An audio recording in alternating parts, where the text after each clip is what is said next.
Welcome back. Both a busy and an important week in the impeachment hearings continues. That with explosive testimony today from Gordon Sondland. He's the U.S. ambassador to the European Union. Plus, the White House, they did the unthinkable. They actually admitted to something that they've been denying for weeks. An astounding admission from the president's own acting chief of staff. Get over it.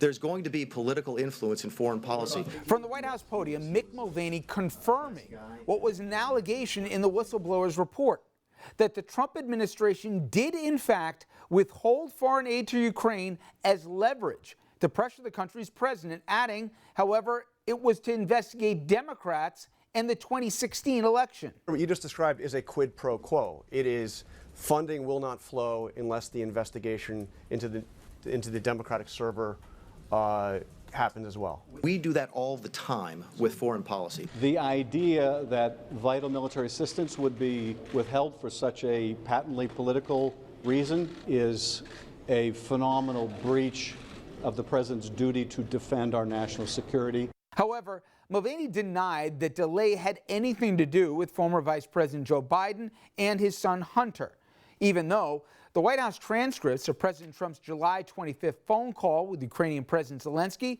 shows that Trump asked him to investigate the Bidens.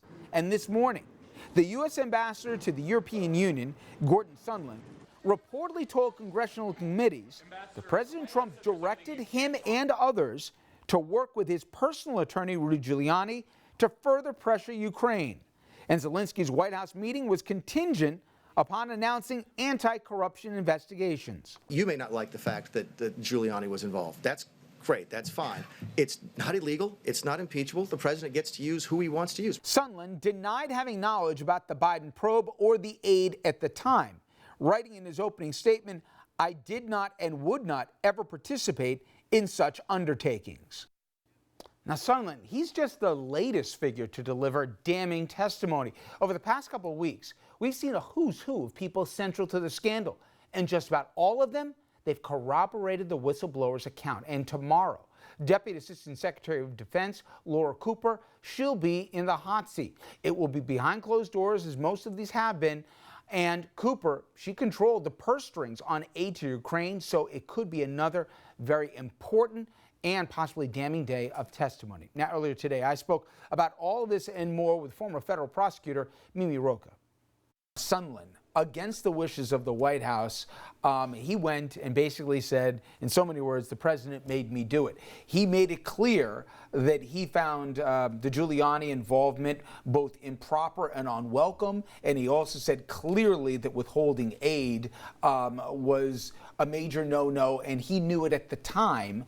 But he also said the president made him say there was no quid pro quo, where he clearly believed there was.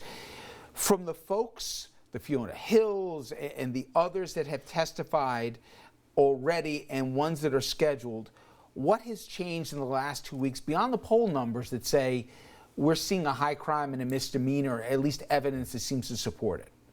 Well, I think a lot has changed, and part of it is going to be piecing all of the different evidence and testimony together. I mean, I think, frankly, if you go back just to the call summary released by the White House itself, I think that is damning in and of itself.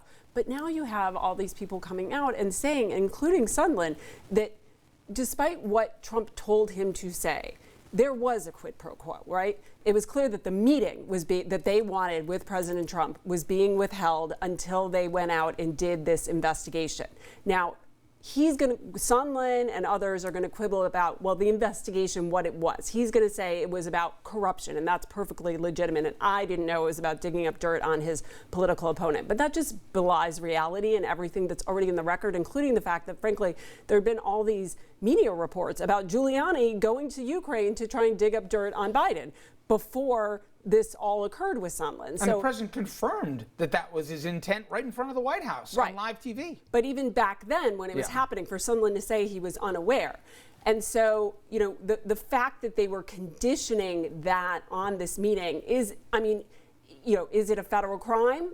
I think there's a very good argument that it is bribery, official bribery.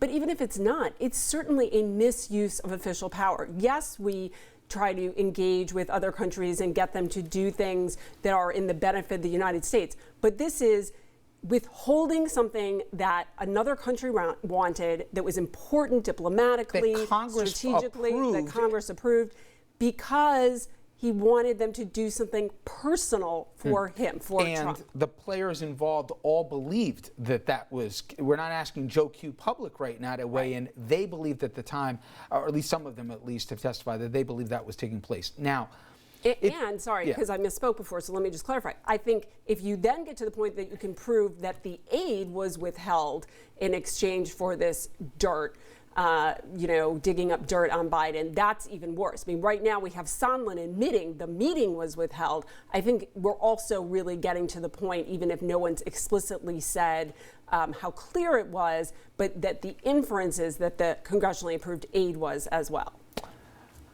It seems that the one commonality with all of this is Rudy Giuliani, okay? And forget for the folks in our viewing area who remembered him, certainly years ago versus the Rudy now. His tentacles are connected to so much of this. To me, maybe I'm wrong, but I think it's a matter of when, not if, the president turns around and said, Rudy went rogue here. I had nothing to do with this. Look at all of his own personal agendas. Didn't know, had no idea. Yeah. It seems there's a viper's pit that's starting to come out, and Sondland and others who didn't take the advice of the administration to plead the fifth here, for them to come public, everybody's going to be looking for their own backsides pretty soon if they're not doing it already. How do you see playing out between Rudy and Trump having two definitely different agendas and concerns possibly sooner than later?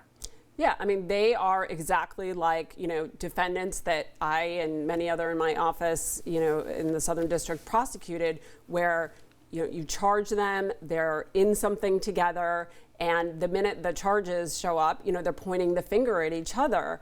I think, Trump's already done that a little bit in some of his public statements, right? Oh, Giuliani was just rooting out corruption. Oh, but that, Parnas and Furman person, well, I don't know anything about them. You'll have to ask him. Right now, he's able to draw that line between those two things, but I think that the real question will be what evidence is going to come out that perhaps links this whole Ukrainian, manufacturing dirt on my political opponent to Parnas and Furman. Because clearly Giuliani is part of both of those things, and if they're linked in some more concrete way than just, Giuliani happens to be involved in both of them, I think it's going to be harder for Trump to then say, well, yeah, I was with Giuliani on this, but not on this. And remember, Trump is the one who, obviously, as we heard today, the one who's telling everyone, you have to go through Giuliani for my Ukrainian policy. So it really kind of, again, belies any kind of, rational thinking to then have him say, but, he went rogue. We saw so often the Russian probe, the president overtly, often, and sometimes tacitly saying, hey, don't play ball, don't cooperate, and there'll be a pardon waiting for you if it happens.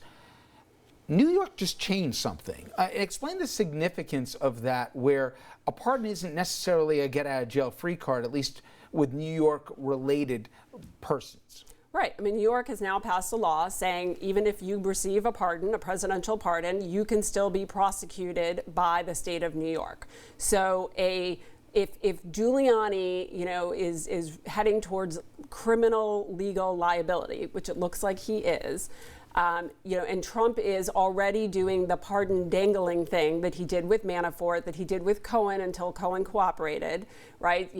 Giuliani's a good man. He's, he's a little rough around the edge. He's sort of showing, I've got your back for now. And I don't know why Giuliani would trust that, first of all, because Manafort's sitting in jail, even though, that pardon was dangled.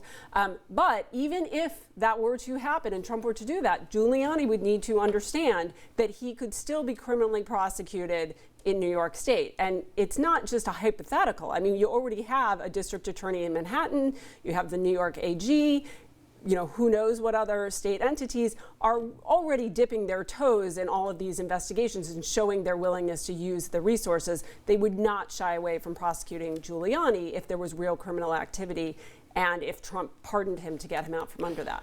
Obviously, I was not right in terms of the smoking gun that never emerged in the Mueller report, but I've contended, and I still, to my dying breath, say Donald Trump as a personality has been consistent for 72 years. He's a transactional person who only does anything if there's a self-benefit. I'm not going on a limb here.